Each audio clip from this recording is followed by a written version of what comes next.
Hey guys, well, I decided to do one more overview for tonight, and that is finally I wanted to do the quick, complete overview of the 30th anniversary collector's edition of Blade Runner.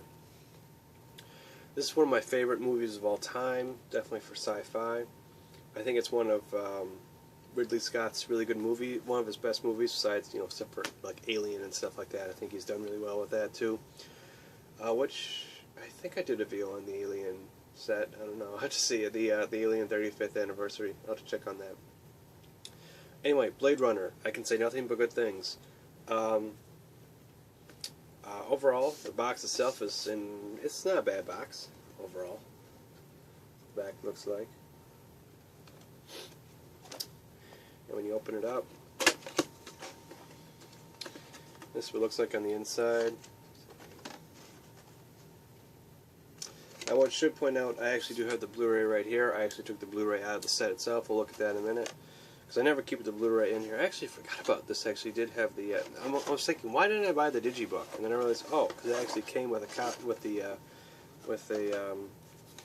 actual digibook itself, without the disc inside of it. So, yeah, the Blade Runner from the archives, and then the Art of Blade Runner. So it's actually, what is it? Half the book is going one side, and the other half. Yep. Okay. Yeah.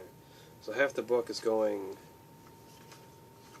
like this way, and then when you get to the other half of the book, they're all upside down, so you have to do this, which is kind of weird, I think, but whatever.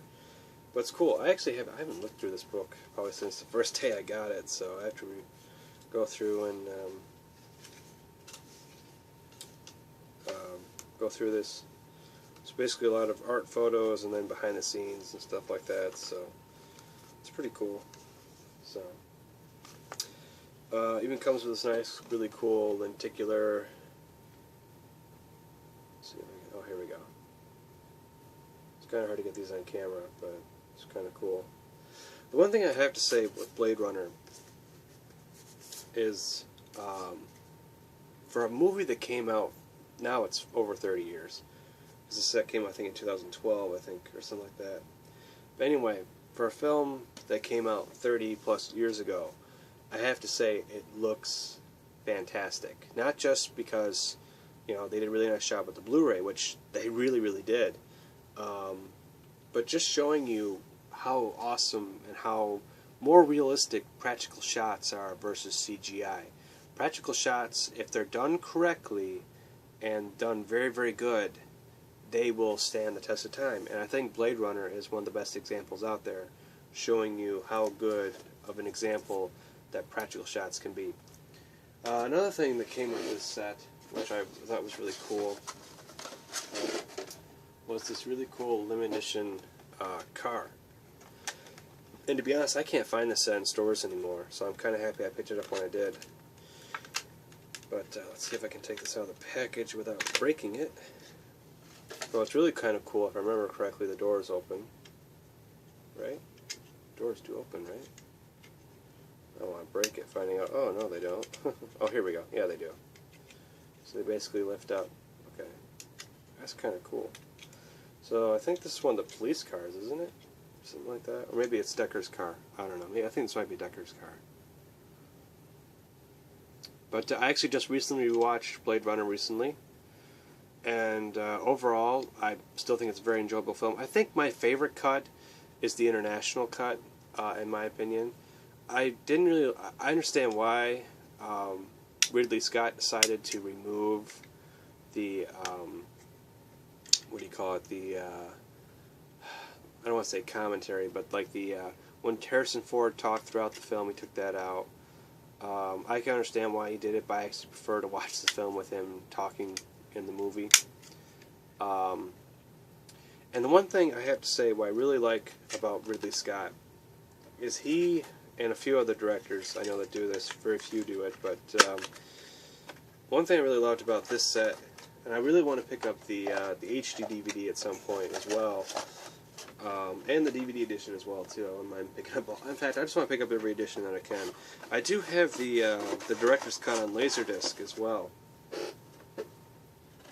But anyway, going back to why I like Ridley Scott, and why I really liked this edition, along with all the other, with the recent editions that he did for like the DVD and the HD DVD, which I'll get to right now, since we're going to talk about the actual Blu-ray itself. This is the one thing that George Lucas failed to do, and that was give us all the cuts that we want. What I really like about this set, when you first get it, it doesn't come like this. But anyway, it says Disc 2 because it comes with the original theatrical cut, the international cut, and the director's cut. And Disc 1 is actually the final cut. I switched them because, not that I don't like the final cut, it's just my least favorite of the cuts, even though it's the one that Ridley Scott has envisioned for his film, which is fine. In fact, I love Ridley Scott's take. When you watch the introduction about the different cuts, when he put most of the cut, when they put the theatrical cut and the international cut it back in, he said he knows it has its fans, so that's why he kept it back in. Which is why I'm always saying, you know, along with a lot of other Star Wars fans, you know, we are fans of the theatrical cuts of the original trilogy. Why George Lucas failed to put those out, I have no idea.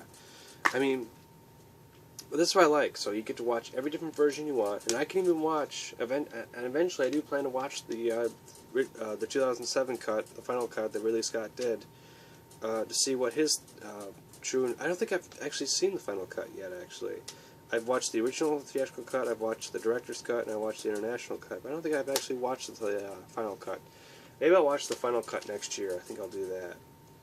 But it also comes with the final cut on DVD as well. And it also comes with work prints and other special features as well.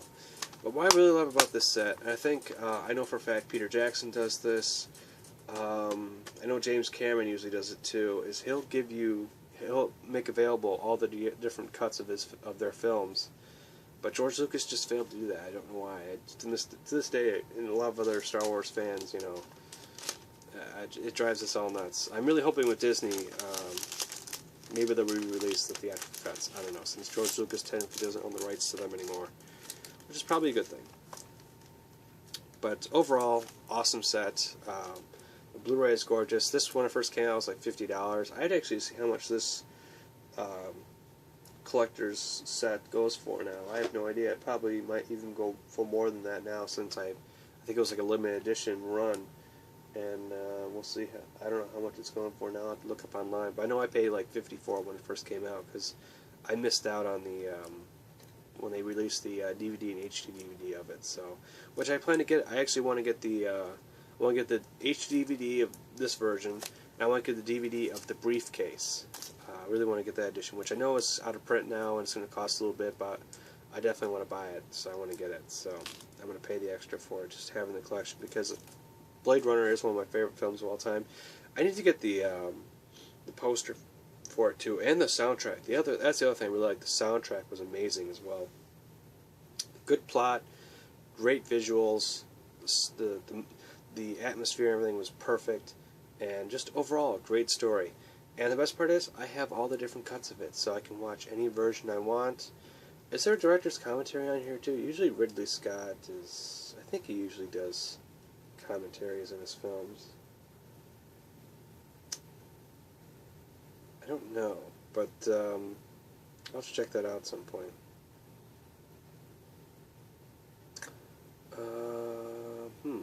No idea. Anyway, so I just want to do a quick little overview of my thoughts of Blade Runner. Definitely one of my favorite films of all time. And I'll definitely do a more deep review of just the movie itself eventually at some point as well. Alrighty guys, thanks for watching. See ya.